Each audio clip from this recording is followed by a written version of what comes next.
Be a part of Going In Raw today at patreon.com/Steven Larson. Starting at $1 a month, you can enjoy Going In Raw ad-free, gain access to the daily 30-minute Going In Raw post show, exclusive merchandise, and so much more. Support Going In Raw today. Click the link in the description.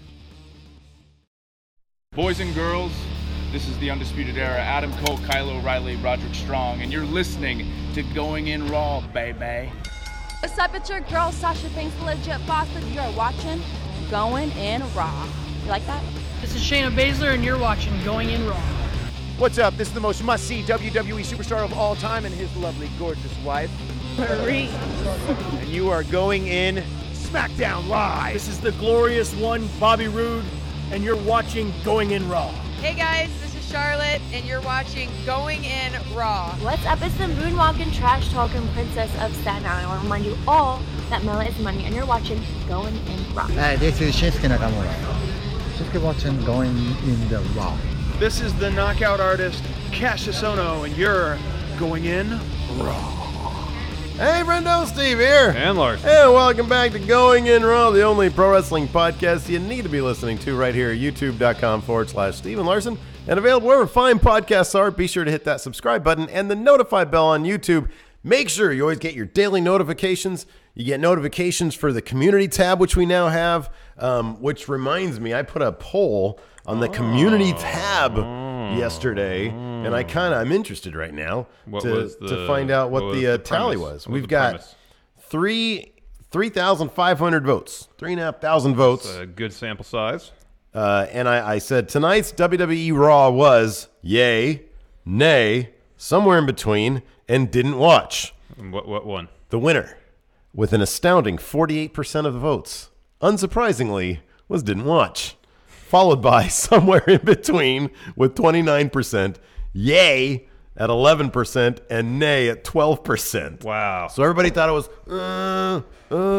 I'm sad that you didn't vote in this poll because you would have given an emphatic nay. Yeah, I wasn't into it so much. We'll talk about that in a bit. We're also available wherever fine audio podcasts can be found, including Apple iOS. If you're on the Apple iOS podcast app, which many of you are, be sure to leave us a rating or a review or both. It really, really helps boost the profile of Going In Raw, or do that on whatever podcast app you listen to us on. We're also available on the Patreon at patreon.com/Steven Larson. If you want to check out the reward tiers that we have at Patreon, it starts from $1, and at $1 a month, which goes a long ways. You'd be surprised at what $1 a month could do. Every dollar counts. You get Going In Raw ad-free. Yep. We put it on a separate ad-free channel. We put it on the Patreon wall. Usually we just take this live stream if the live stream thing is working. Which, yeah, it's a huge if of late. You know, the Comcast gods are smiling on us today. It's really great. We had a couple new patrons sign up yesterday. Just overnight, last night, the real Hoss Big Rick plunked in on the Patreon. Jorge Vasquez. Thank you. Tabassum Tanvir, Paul Zirkle, Dexter Slesarski.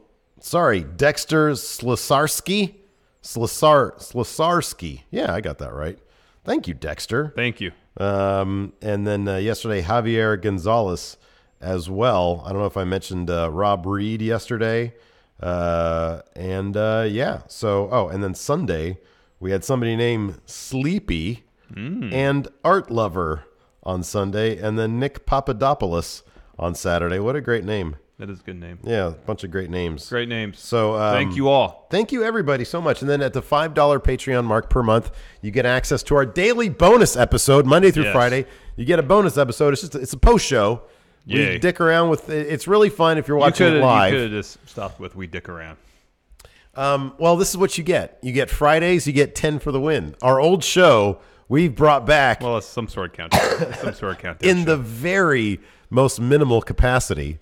It's a lot of fun. We dick around. We have fun.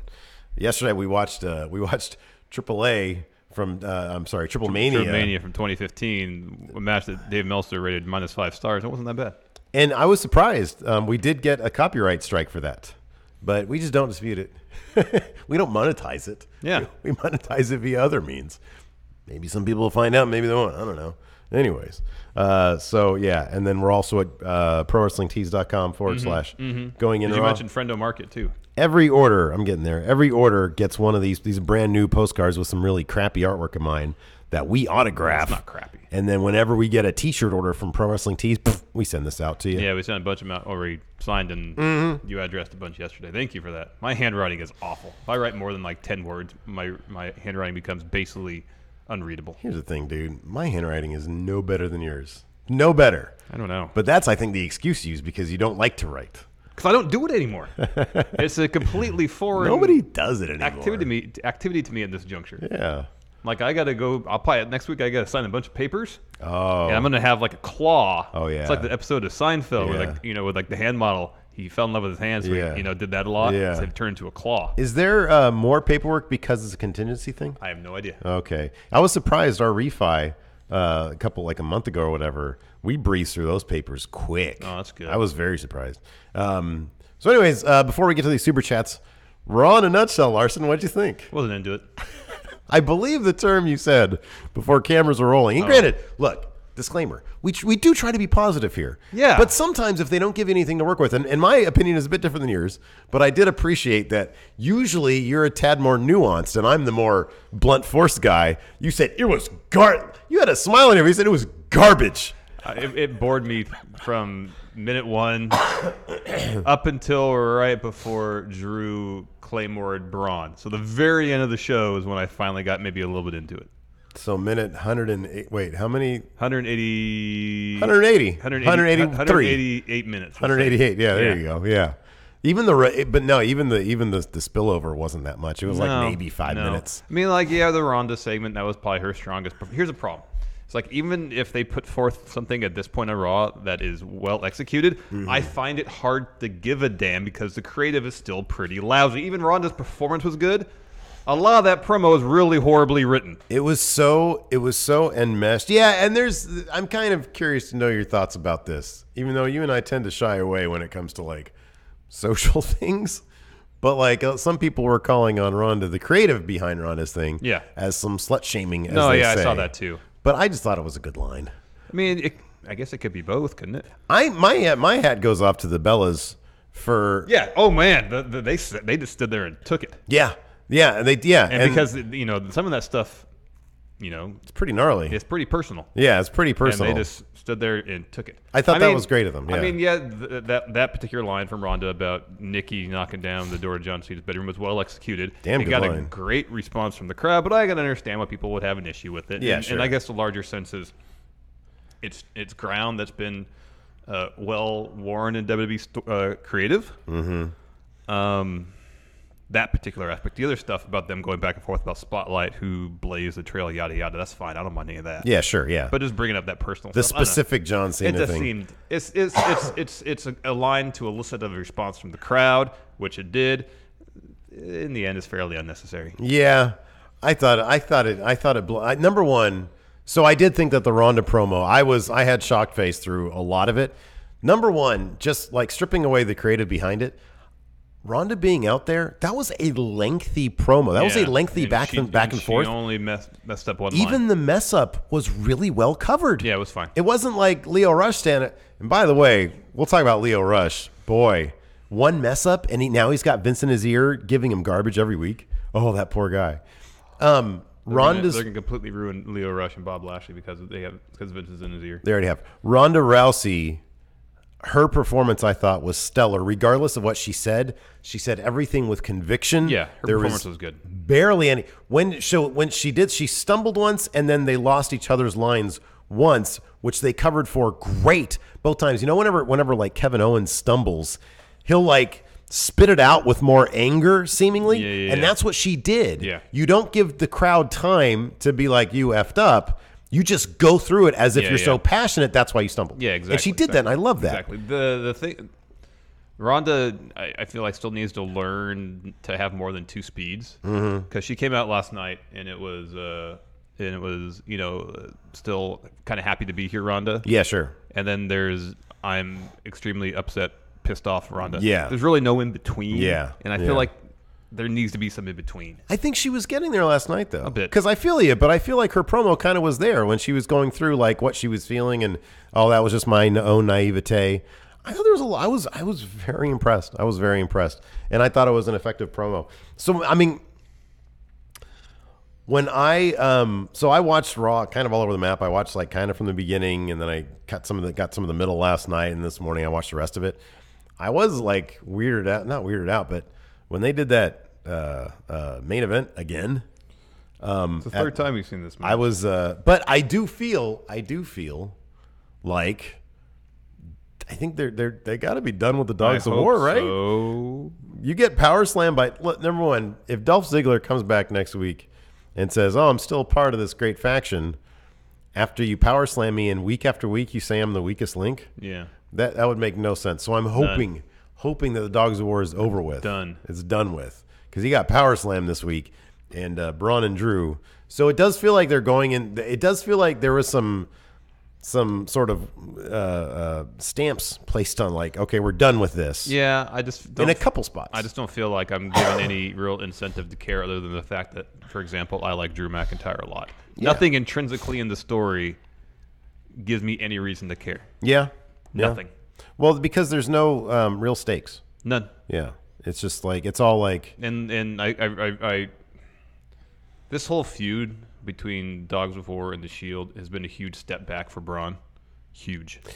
The crowd seems to care a lot less now. Yep. Yeah.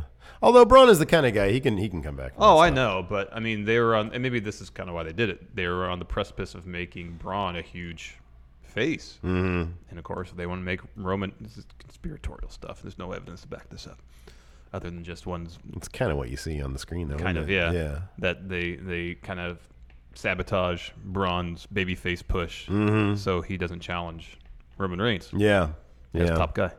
There were some things that some other things that I liked, sort of in the details. Some stuff that, especially, I really love. I'll be honest with you guys. So I watch Raw usually not in one go. It's like impossible with like Alabama's always asking me to go do stuff, and Lacey gets home at like 6.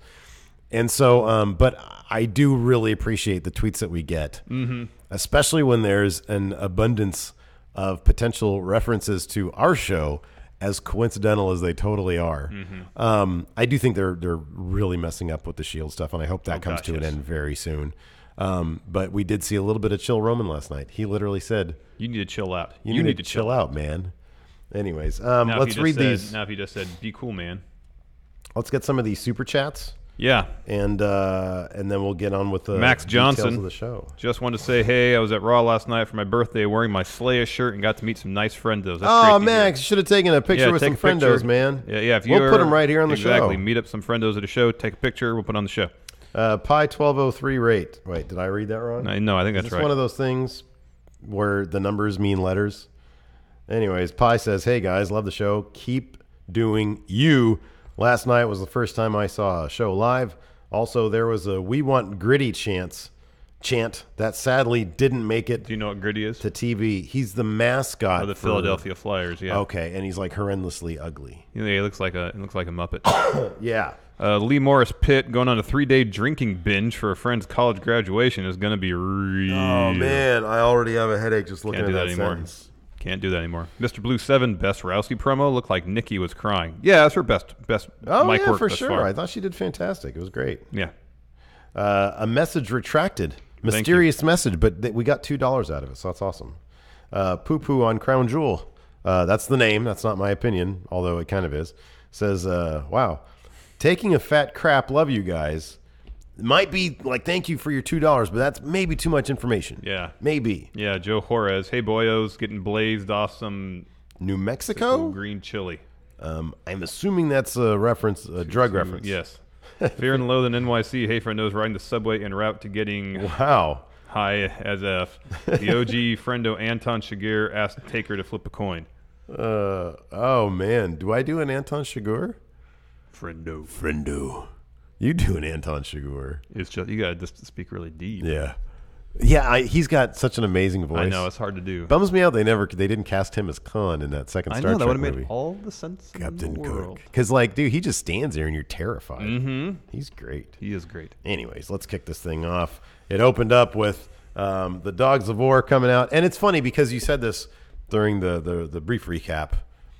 These days when Braun's music hits, when Braun even says, get these hands, the crowd is so like less into it. Mm-hmm. This is a Philly crowd too. They'll be into anything or they'll crap on stuff. Yeah. So they came out. Dolph did most of the talking initially and pretty much just said, Dolph said they're the best 3-man group in WWE. That's it. Yeah.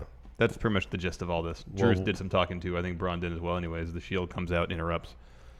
Well, Seth and Roman came out and Dolph said, you guys are outnumbered.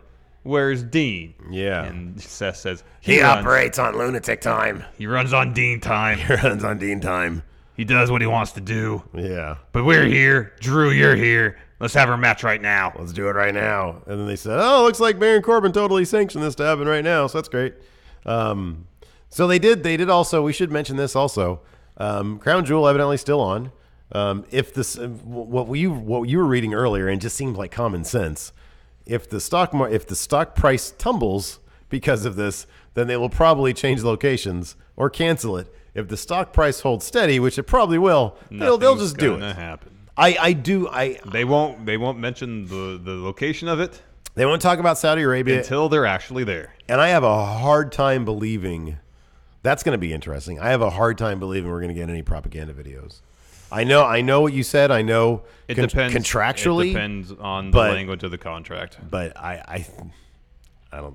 There's be. No way any of them are going to think, hey, this would be a great idea right now for everybody involved. There most decidedly should not be any. Yeah. In any event. So we got Seth Rollins versus Drew McIntyre to kick off Raw. This is a match of the night right here. Yeah, it was good. I mean, these two guys always produce quality matches. If nothing else, man, you can always get at least one really, really good pay-per-view level. This was good. I wouldn't call it pay-per-view quality. It was good. Have you seen their pay-per-views lately? Yeah. Okay, that's what I'm talking about. The bar is pretty low for pay-per-view quality matches. For Raw matches. Right. So early on, Dolph comes out, keeps interfering in the match. Apparently, at some point during this match, it hits Dean o'clock because he shows up. He takes out Dolph. Did you just come up with that one? Yeah. That was good. I like that. It's Dean o'clock.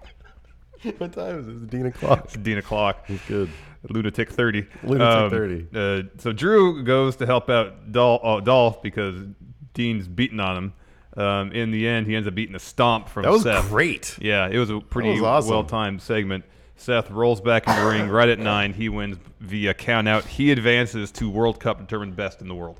There's a finish move on 2K19 that I stumbled across when I was recreating Mecha Santa. Mm-hmm. He glows now, huh? A lot. He glows. There's a lot of them that glows. His gauntlet. Yeah. He wears like a cool necklace now. When your dude is on the ground, like facing down, or no, I think the finish is you like throw a guy to the ground.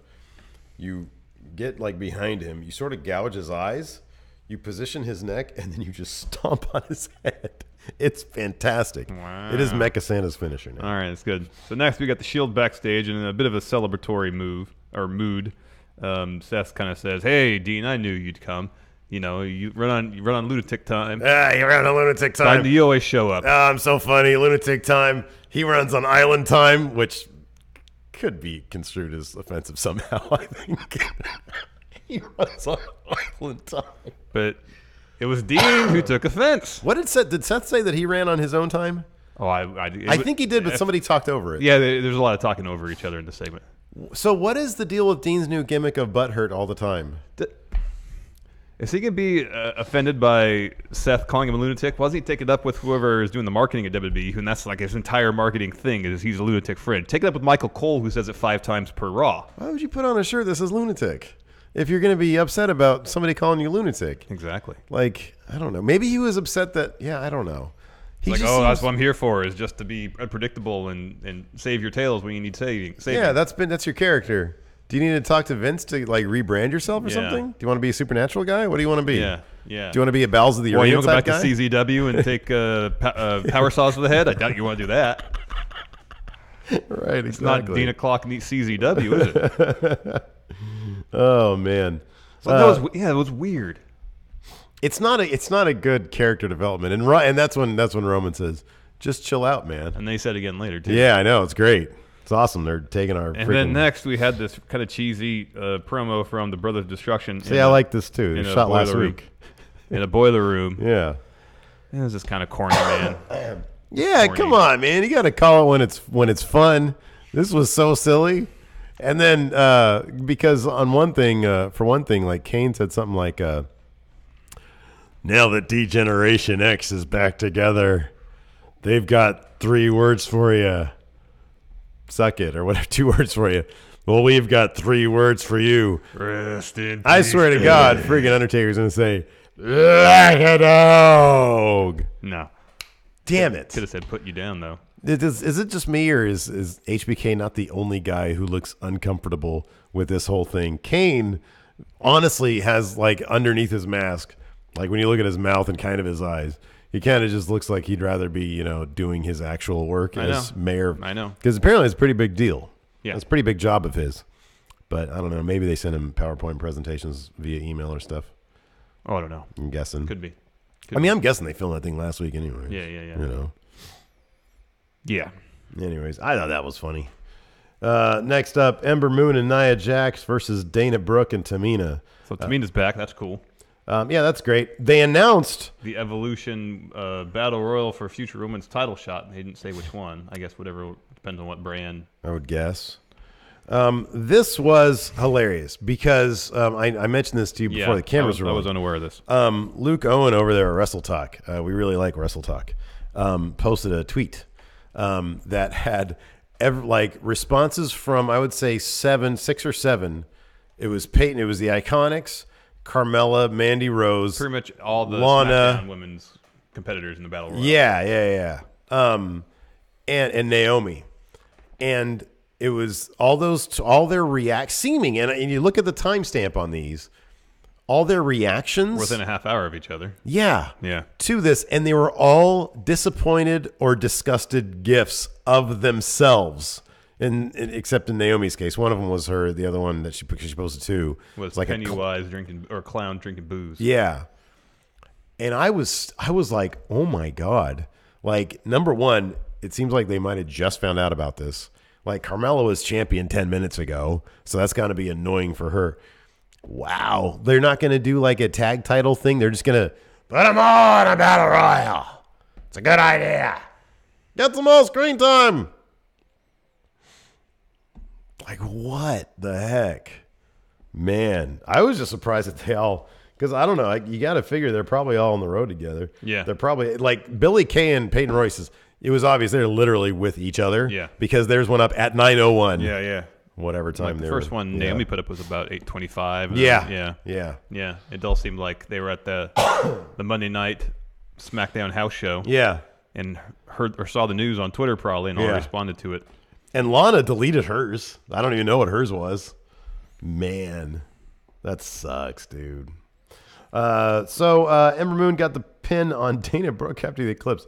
This actually made me laugh. See, I was actually paying attention to this episode for whatever reason.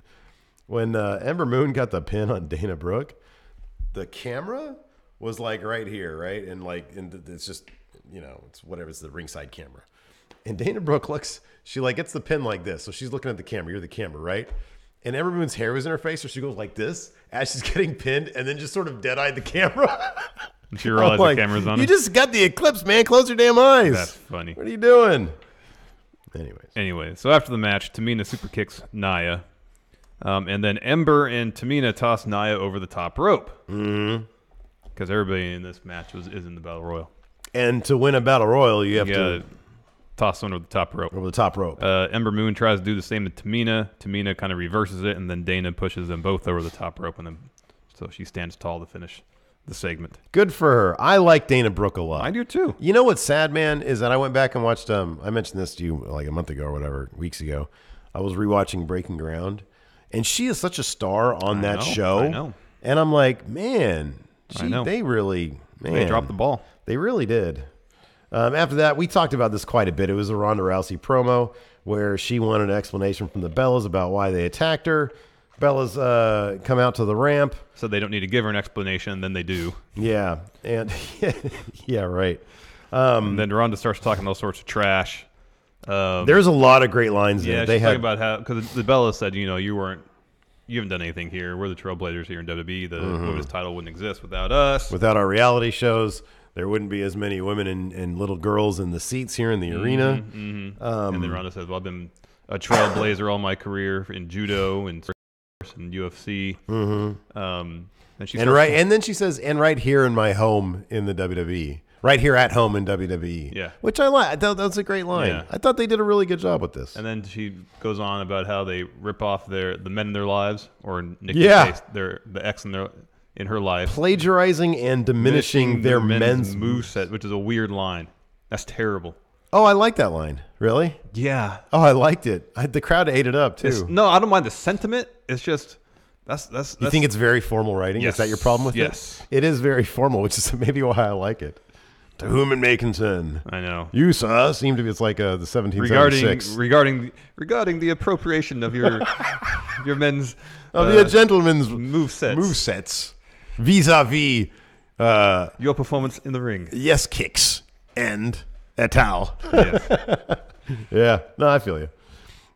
So anyways... and then she does the John Cena line. Crowd pops. And then she says, well, let's come on down here so I can rip your arms off. Yeah, and they start to walk. Well, they take a step down. Nikki does her dance. She rips off her overshirt. That's what she does when she's about to go to the ring. Yeah, and then she does the dance thing. And then stops. And that brings the men out. The security out. Security So out. they have a wall of security in front of them as they walk down towards the ring. Ronda comes out, beats the heck out of all the security guys, and the Bellas just disappear. So that was all great. Anyways. Next up, we had Chad Gable and Bob Roode backstage. They run to Vacation Kurt Angle. Chill Angle, man. Yeah, Vacation Chill Angle. And he's talking about how Vacation has rejuvenated him. He feels great. He runs into No Way Jose. They talk back and forth a little bit, and then, hey, man, Baron Corbin pops into frame. Well, you forgot to mention Gable saying that Rude saying, you look great. You look awesome. You look absolutely. And then Gable cut him off and said, glorious. And then Bob Roode kind of goes, just hating life. Yeah, that's right. Immediately, he was like, dude, I need some liquid courage right now because I'm about to take this guy's head off. I really wish that would be Bob Roode's new gimmick. It's like he's so sick of Chad Gable that he just turns to the bottle. Goes down like a really dark path there. Yeah. Goes into meetings then. Yeah, maybe. Maybe. Get some of that beer money gut going. There you go. James Storm comes in. We finally bring in James Storm. And then Baron puts Kurt in a match. Handicap match against Authors of Pain. Yeah. Yeah. Ooh. Next, we had Dean Ambrose versus Dolph Ziggler.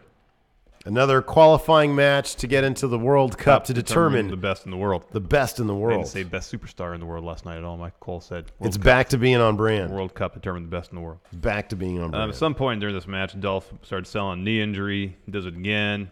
Distracts the ref. So Drew comes down, goes after Dean. Seth makes the save, and then Dean off the top rope drops an elbow on both of them. At one point, Seth tries to help Dean up. Dean pushes him off. Gets back in the ring, walks right into a super kick. Dolph wins. Back in the ring, Seth gets in there, starts asking Dean what his problem is. Dean pushes past him to walk out of the ring, walks up the ramp. Seth gives chase. They're up on the top of the stage. They start pushing and arguing. Chill Roman comes out and tells everybody to chill out. Says, just be chill, man. Yeah, dude. He was like pushing him away. He was like, and then Dean was like, whose side are you on? He said, I'm not on anybody's side, man. I'm on Roman's side. I'm on everybody's side. Yeah. You guys want some Coronas? I'm on a beach party side. Exactly. He's like, I know somebody out here has a beach ball. Can we have some fun? Yeah. Let's just hit around the beach ball a little bit. Baron comes out and says, I don't want to see you guys fall apart right now. Not on my watch. You have an opportunity to make up for your loss last week for the third time in the last, 3 weeks? Shield versus Dogs of War, 6-man tag match main event. Vince really loves this match, so we're going to do it for a third time now. Third time now? But it's probably going to be last time because now Shield's going to be okay. Sorry, I just ruined the finish of the match. After that, we had the Dogs of War backstage all bitching at each other again. Well, it was like Drew trying to strategize. He and Dolph are on the same page, and Braun pulls that crap again. He's like, you guys are here for me. You have to admit, man, the idea of Drew versus Braun is a lot of money. That sounds like it's going to be really cool. That's why I said I really wasn't in the road to the very end, because I like Drew a lot. Yeah. He should be top guy. I'm really geeked out for that. That should be a lot of fun. Yeah. It should be cool. Unless That you just use it for a way to get Braun over. Entirely possible. And then they de-push Braun to get Roman over again. Entirely possible. It's all just one cycle of hell, Larson. It really is. It's all in an effort. I tell you, they're just mortgaging every aspect of Raw's future on getting Roman over. Next, Finn Balor versus Jinder Mahal. Most noteworthy thing about this match is that Samir Singh is back. He's back from his knee injury, and we saw the workout videos. He's jacked. Yeah, he's jacked, but they put him in like some Indian garb, so you can't really tell. They didn't. Nobody. Oh, Finn had an entrance here. Jinder did not. No.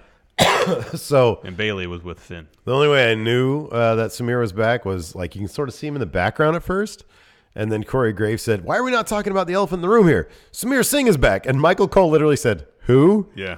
The banter between the commentators is actually pretty good here because Renee Young and Corey Graves was fully on board Jinder and Samir being back to kind of a comical degree. Yeah. And Michael Cole was no-selling the entire thing, saying you guys are ridiculous. That, and then when Corey Graves said that Kurt Angle was dressed like Hunter S. Thompson later on the show.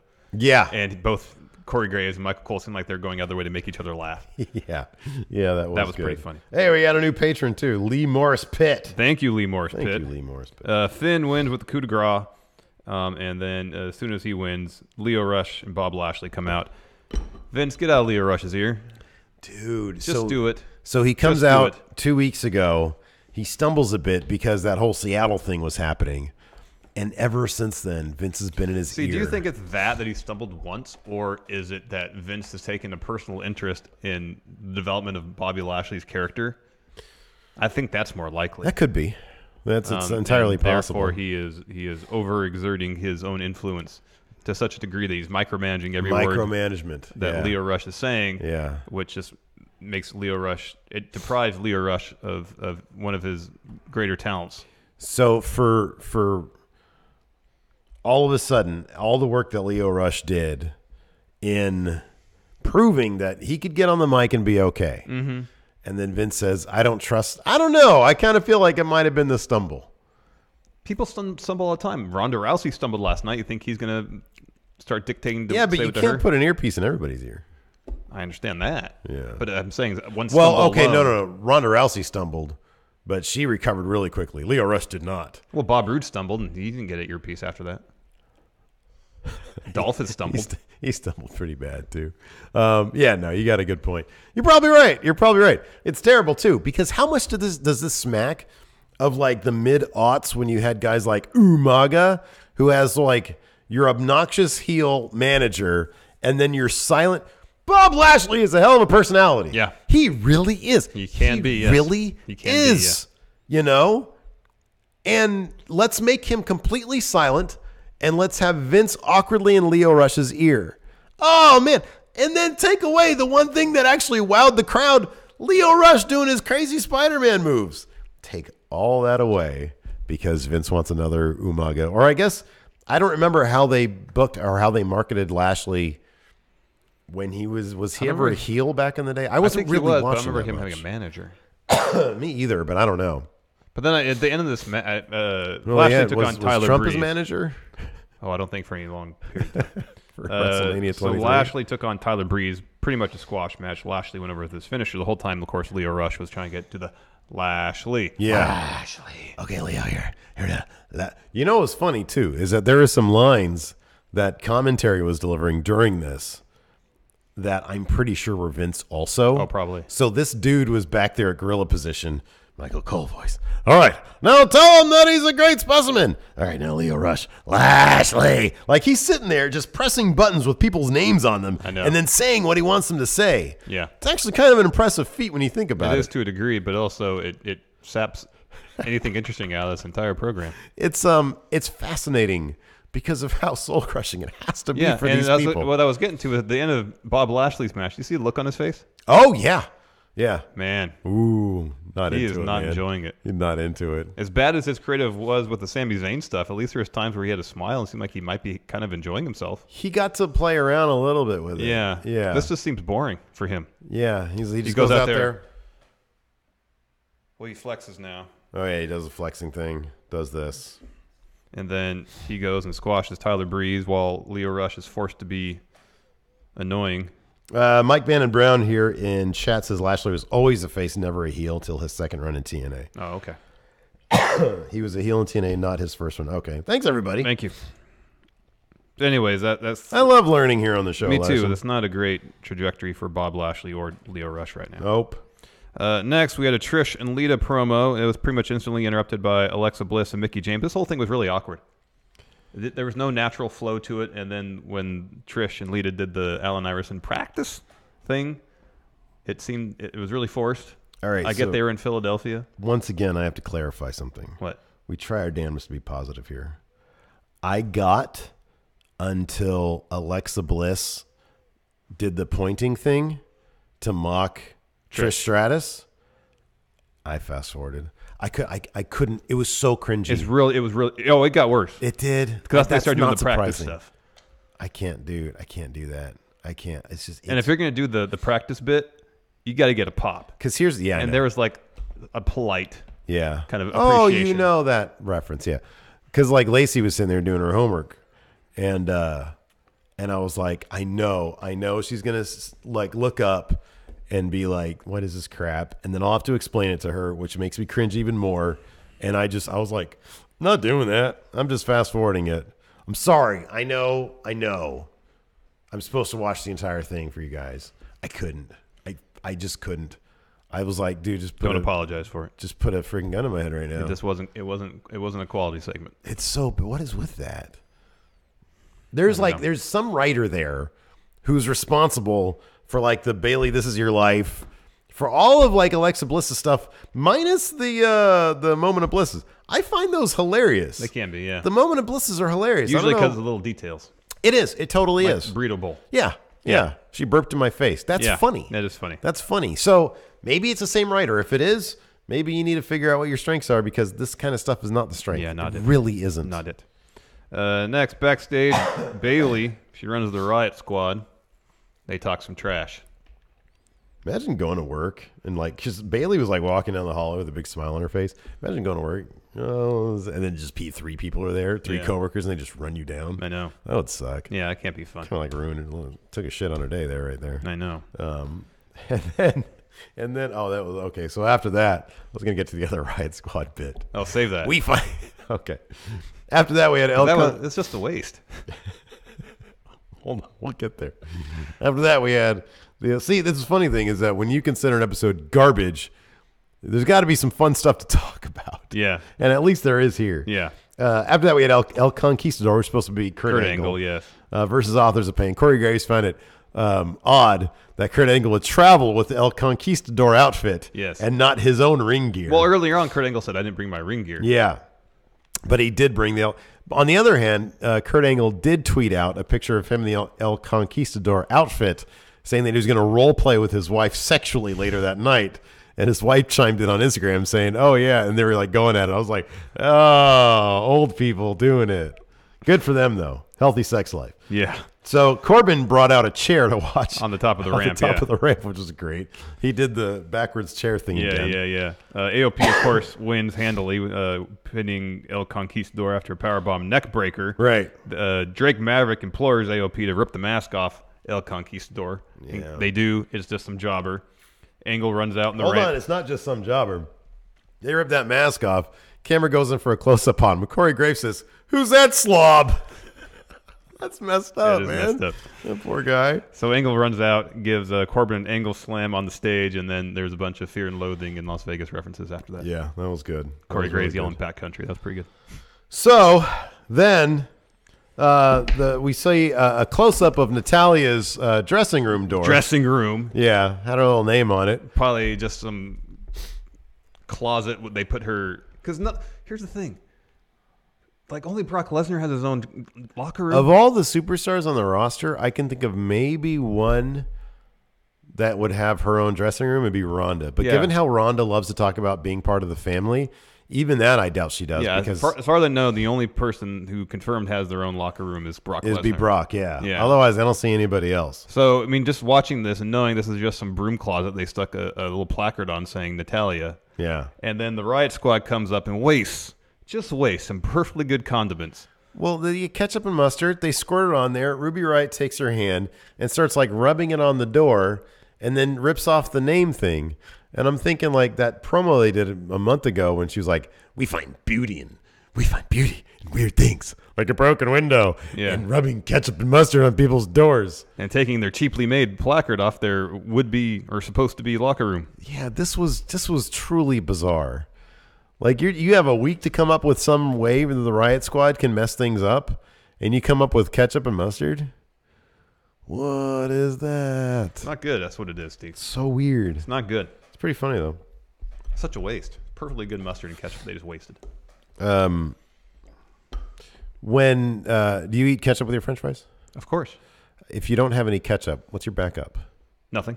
Really? Yeah. You'd rather have nothing, not even like barbecue sauce? No. No, really? No, I really don't eat barbecue sauce anymore. Yeah.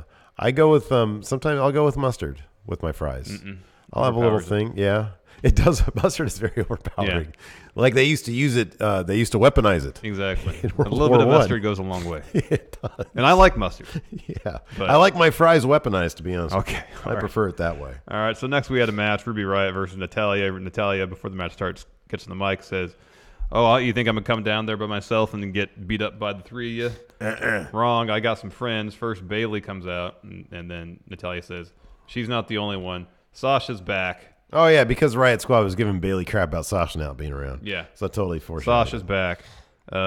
Natalia puts Ruby in sharpshooter. Sarah Logan runs in, breaks up the pin. DQ. They brawl. Faces stand tall at the end of the segment. Yep. It's probably going to be a tag match at Evolution, huh? Seems to be the case. At least they're not going to be in that battle royal that all the women seem to hate to be in. They are going to be the battle royal. I got here. Continue. I'll shoot the list of the battle royal participants. Sounds good. And then we'll see their reactions on Twitter. The other ones who, although it's probably just the people that reacted and then the people that were in that tag match. Is there anybody else? Anyways, Elias was backstage. He had a production assistant there, and Elias was trying to find his green pick. Oh, we failed to mention that Tori Wilson. Oh, that's right. NWO Tori Wilson's going to be in the battle royal. Asuka's in it too. And I love Renee Young on commentary said, "Oh, Tori Wilson. When I was growing up, she was one of my favorite whatevers." And I'm like, Tori Wilson wasn't anybody's favorite except for Shane Douglas and Billy Kidman.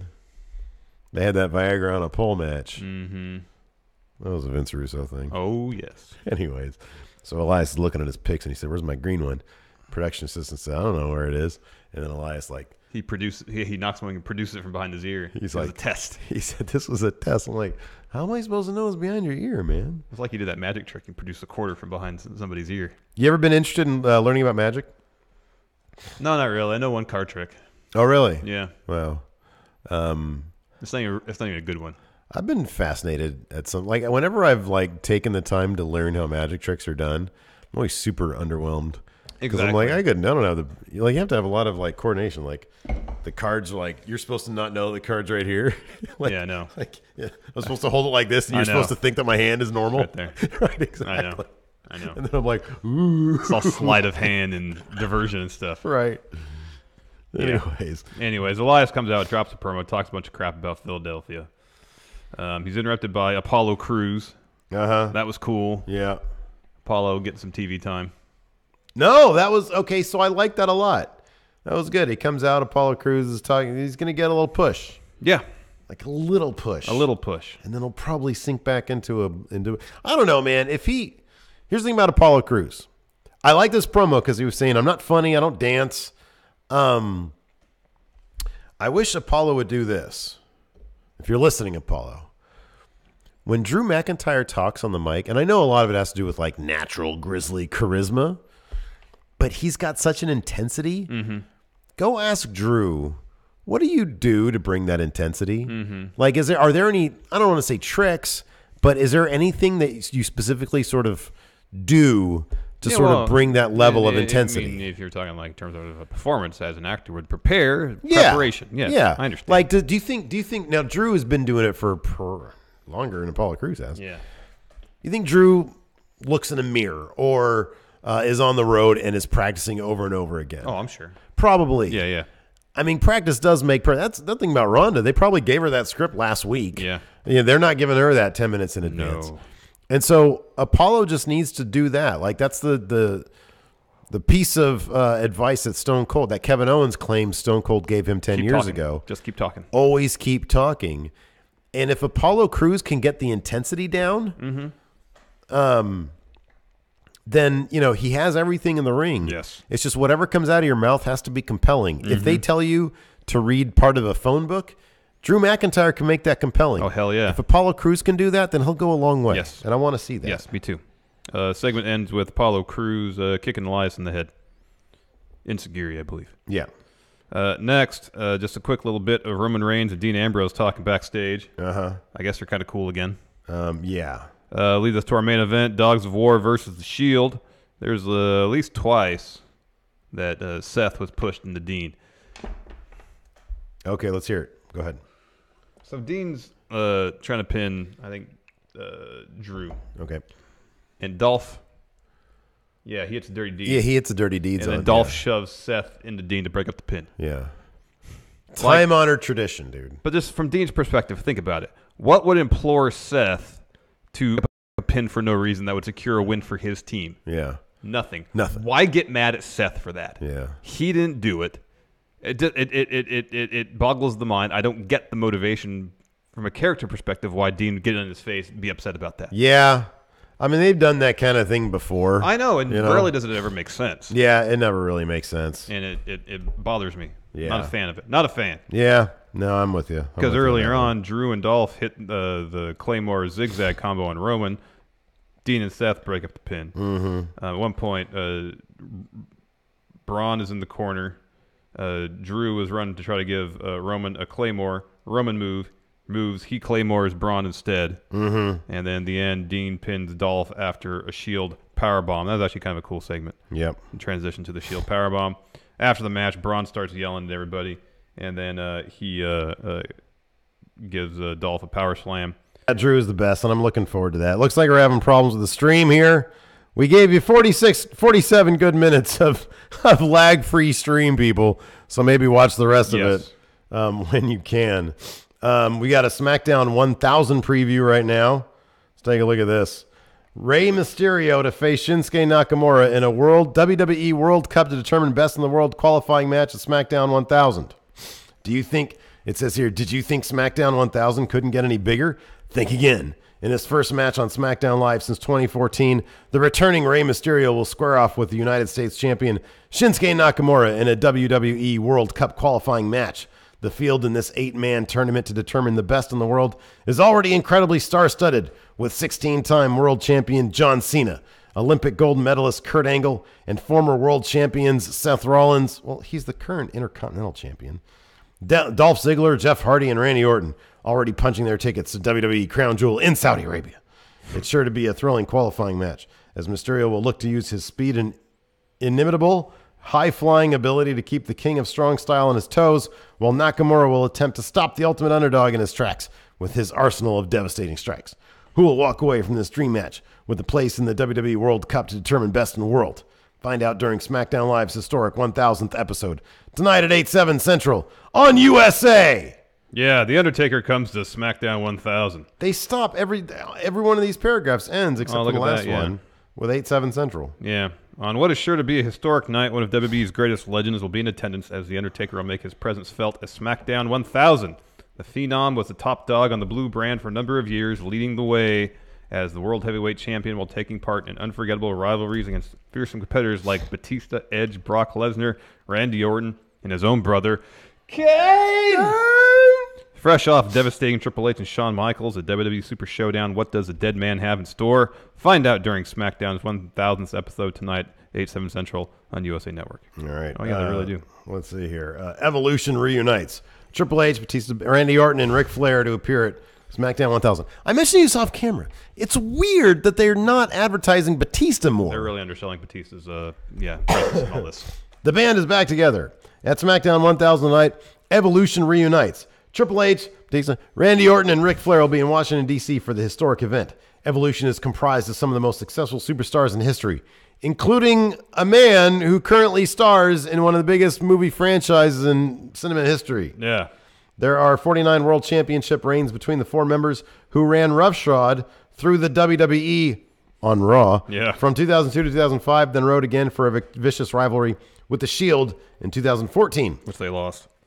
What does Evolution have in store as they make their first ever appearance on the blue brand during this groundbreaking night? Find out during SmackDown's 1000th episode tonight at 8/7 Central on USA Network. Rusev takes on The Miz in WWE World Cup qualifying match on SmackDown 1000. Rusev goes 1-on-1 with The Miz, determined one of the final SmackDown Live superstars for WWE World Cup, determined best in the world. The Bulgarian Brute will look to move past the last few weeks, which saw Aiden English try to drive a wedge between Rusev and his wife, Lana. The Miz is also trying to exorcise demons as he attempts to get over his lightning-quick loss to Daniel Bryan at WWE Super Showdown 2 weeks ago. The winner of this battle will join, we've already seen all these names, John Cena, Kurt Angle, Randy Orton, Jeff Hardy, Dolph Ziggler, Seth Rollins, the winner of Rey Mysterio versus Shinsuke Nakamura, an 8-man tournament determined the best in the world. Who will advance WWE Crown Jewel? Ooh. Let's answer some questions here. Josh Lazo on a poo break just stopped in to say hi. Again, way too much info. Yes. Discord GM Cody Miles. What's worse with the Saudi situation? This is Cody Miles here. Linda being on the president's cabinet and Vince being in bed with the Saudis, or a libertarian mayor being in the main event of the show. That's all you, Cody Miles. I don't know. Twinewinder 1, John Cena complained to Undertaker about Nikki breaking his door. Ring, ring, ring, ring. Who am I, Undertaker here? Of course. Come on in. Oh, hey, John. Good to see you, old friend. Mark, I have a question for you. Oh, WrestleMania 35. You're going to be my retirement match. I'm going to go into the Hall of Fame, and then I'm going to put you down like a dog. Oh, that should be a lot of fun. Has Michelle ever broken your door? What? It's Michelle, your wife. Yeah. Michelle? Did she break my door? Michelle! John wants to know if you broke my door. My door's fine, John. What's wrong with my door? No. My concern is not your door, Mark. It's my door. I might need another lock, though, because I think my brother Kane has been trying to get in there and steal some of my treats that I keep under my pillow. I got some little Debbie cakes down there, man. Star Crunch, fudge rounds, and oatmeal cream pies. Resting dog. Thanks for your help, Mark. Oh, goodness. Fear and Loathing NYC between the time Corbin told him about his match. How in kayfabe did Kurt Angle find and get someone to find the AOP? Oh, someone to face the AOP in a handicap match. He just found some slob backstage. His travel agent. Exactly, yeah. He was like, this is, no. He found like a fan he put up on Twitter really quick. Hey, win a chance to be on WWE Raw. And whoever responded found some guy who looked nothing like him. Yeah. Didn't even have the body. There at the bottom. Who's better, Vacation Kurt or Vacation Okada? Oh, Vacation Okada. Oh, man. Vacation Okada lives the life, I don't think we're going to be saying a whole lot of Vacation Kurt. Fear and Loathing NYC is Chill Kurt gimmick infringement. Is what? Is Chill Kurt. Oh, man. I'll happily give those ideas away. Yeah, man. Here's the thing. It's not just a gimmick. That's a way of life. Absolutely. It's one that we advocate. Nemo, do you think it's on purpose that they have not said that Crown Jewel is in Saudi Arabia once throughout the show? Or at least I didn't hear it. You're not dreaming, man. It wasn't an accident. That was not an accident. Lake Locke, I haven't watched Raw in a few weeks. It's given me a chance to catch up on some comic books. Do you have any recommendations? For comic books or watching Raw? Batman Damned. It shows Batman's dingus. They literally did that. Wow. Iconic Bud Ryan. Should Nobody Looks Like Me, Nobody Smells Like Me be on Lashley's next t-shirt? Yeah. Nobody looks like him. Nobody smells like him. Lashley.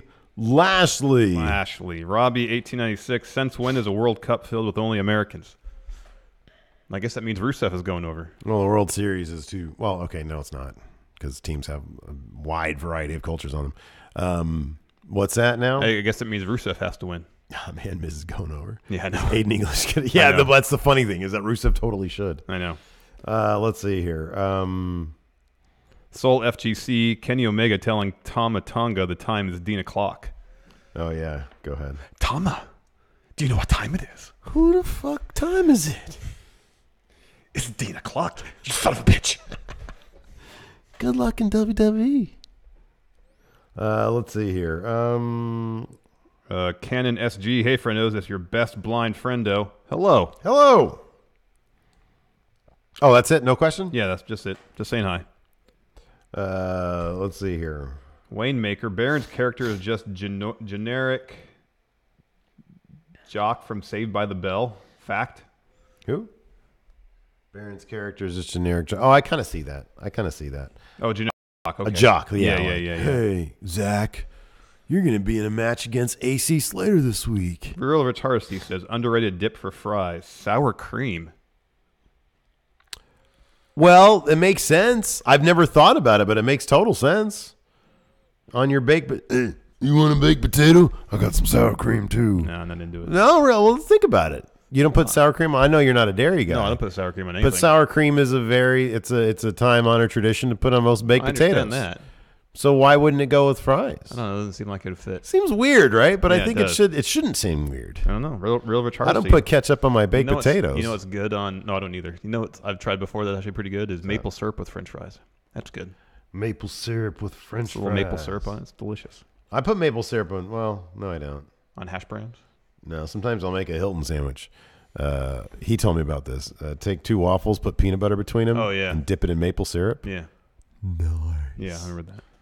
Resolute Germ, can we get rid of Vince already?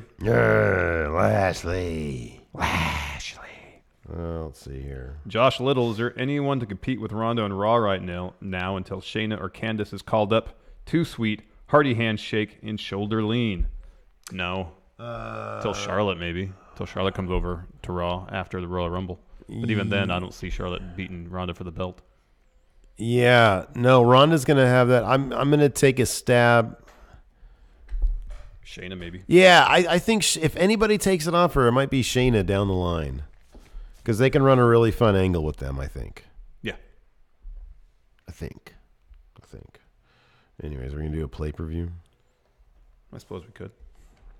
Can we do another Halloween Havoc? Yeah. I'm going to choose Halloween Havoc 2004. Was there one in 2004? No, God, no. Did you do 95 already? Maybe. Let's find out. Do we do 2000? Maybe. Oh, man. Oh, I kind of remember doing this.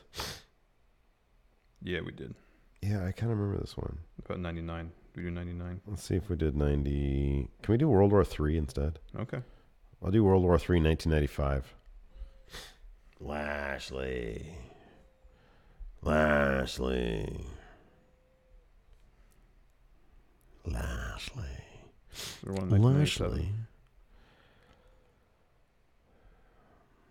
All right, go ahead. How many matches do you have?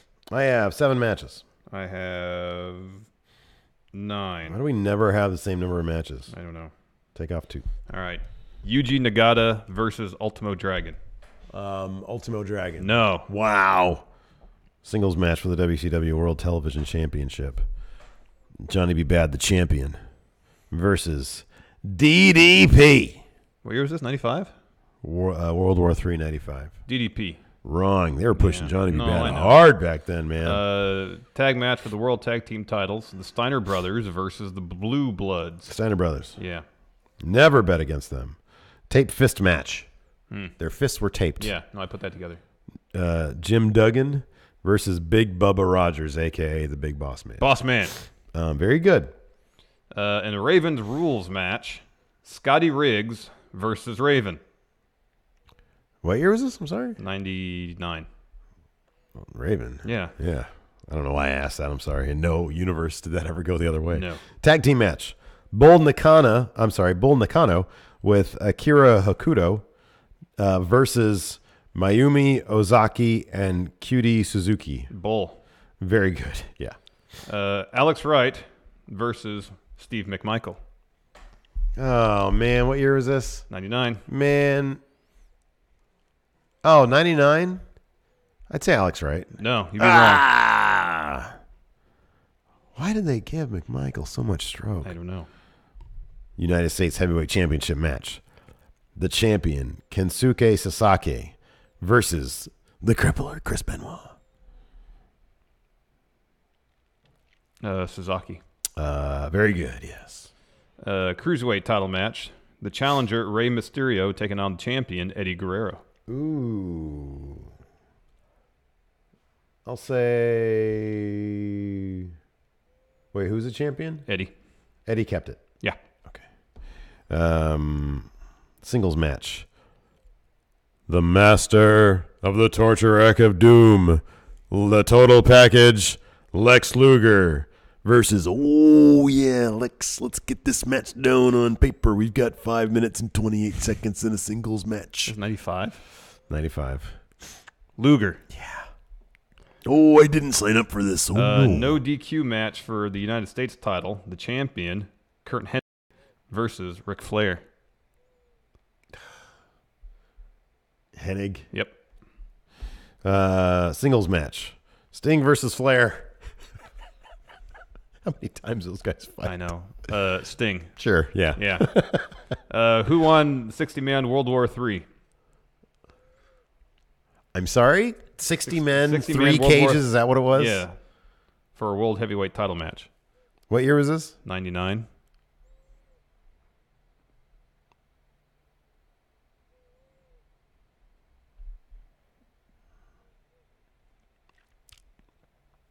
Kevin Nash. Close. Scott Hall. Oh, dear. All right. Who won the 60-man? This is 95. World War III match. Hogan. Savage, which explains why he lost to Luger. So. Yeah, I had 4. Did you get 5? Four. Oh, you got 4? Okay, cool. One more super chat here. Aaron, I'm starting to think Evolution was only done to save WWE money. Instead of paying all the ladies a flat guilt fee, they can do a pay-per-view and give them their regular salaries, look good, and phone it in. I don't know if that's the case.